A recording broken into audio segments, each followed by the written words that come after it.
Mr. Nas, we need you to pick from one of the four economies for our country. Your options are traditional, market, command, and mixed economy. Let us break it down for you. Start off with traditional. An economic system based on customs, history, and time-honored beliefs, where production, distribution, and consumption are guided by tradition rather than market forces on central planning. You might be thinking, why should I choose this one? The pros are stability and predictability, environmental sustainability, minimal waste, low competition, and low friction. And at the end, which I think is the most important, is the self-sufficiency. There's a problem. There are lower standards of living, limits on economic growth, and they're highly susceptible to environmental changes, and there are limits on trade. Think about it. But you might be wondering, does it answer the three economic questions? What will be produced? Raw materials, crops, livestock, and handcrafted items. But how will it be produced? It will be produced by using methods passed down from generations, relying on customs, habits, and beliefs, hunting, fishing, and gathering. And finally, for whom will it be produced? That's simple. For the family, tribe, and community. But what will life look like? Simple. Think of the cavemen. The men went and hunted, while the women stayed, looked for the children, and cooked whatever was hunted. Let's give you an example.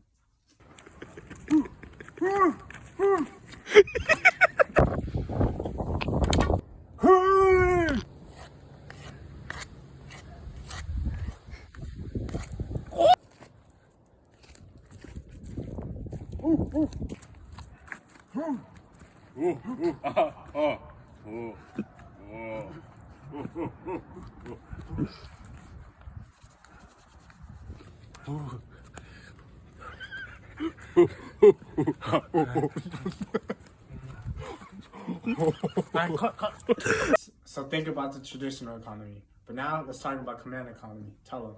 A command economy is also known as a planned economy. It's an economic system where a central government authority makes all major decisions regarding the production, distribution, and pricing of goods and services. What are some of the pros of a command economy? Some of the pros are rapid resource mobilization, high economic stability, low unemployment, and elimination of wasteful competition. And what are some of the cons? There's chronic resource shortages, lack of consumer choice, stifled innovation, and high levels of corruption. But that wouldn't be a problem for you. What will be produced?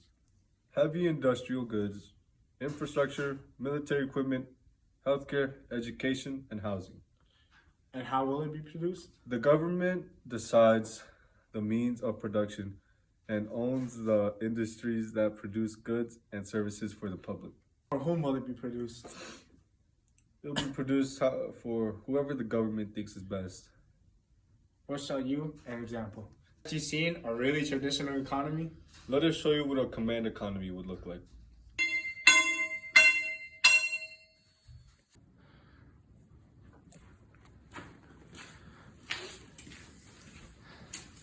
The government has put a demand for each of these factory workers to make 100 of these metal tubes a day.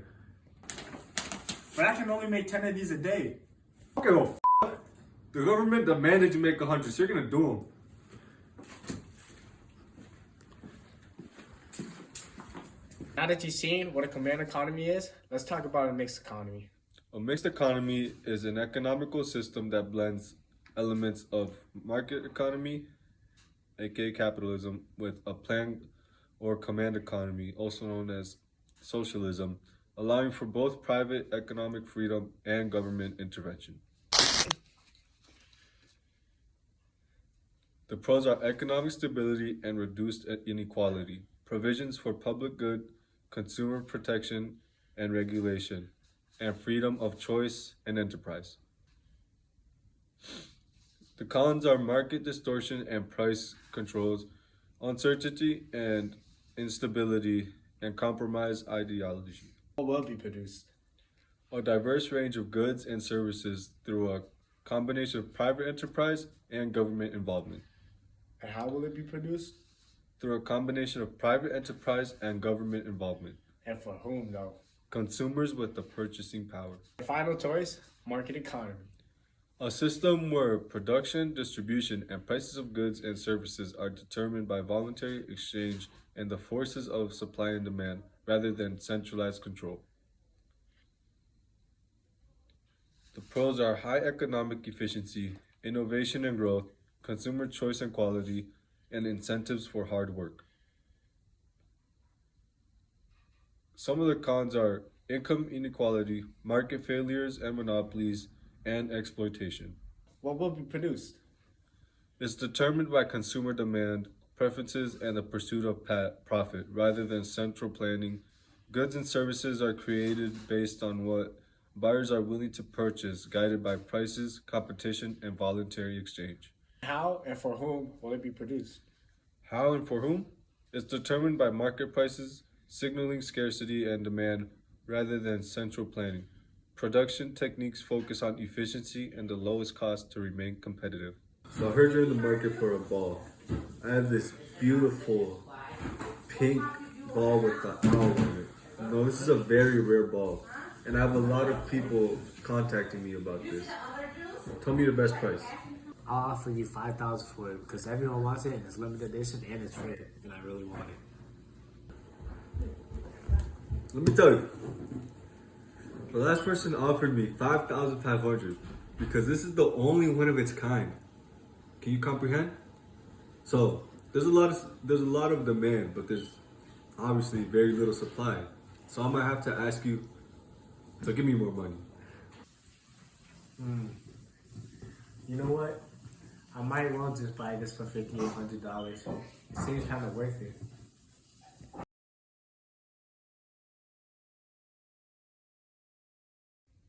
Or command economic.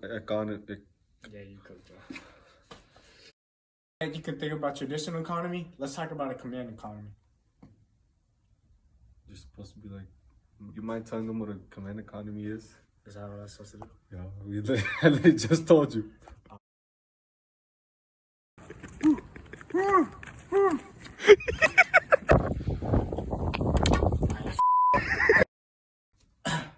You gotta be like, think about that, or something about that.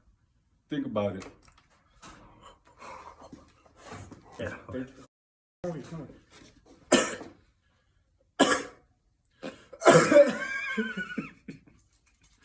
I like it. But this, She don't call me baby boo. She don't call me baby boo. that's it. FM. She don't call me baby boo. She don't call me baby boo. Lock it. 3, 2, 1. But there's a problem. There are lower standards of living, limits on economic growth, highly susceptible to economic. I don't know. Why are you blowing O's, bro?